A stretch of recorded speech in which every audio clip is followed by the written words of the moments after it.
আমাদেরকে আমাদের কণ্ঠস্বর উঁচু রাখতে হবে, কারণ আমরা আমাদের ভাইদেরকে আর নেগোসিয়েশনের বলি হতে দিতে পারি না।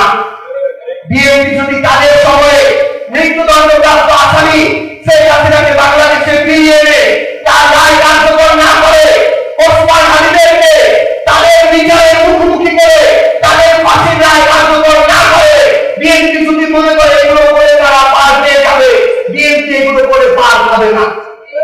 রাজনৈতিক বিষয় রাজনৈতিক ভাবে দিন হবে এবং সেই লড়াইয়ের পথে আমরা একসাথে লড়াই করে যাবো ইনশাআল্লাহ। আমরা সবাই একসাথে স্লোগান দিতে পারবো।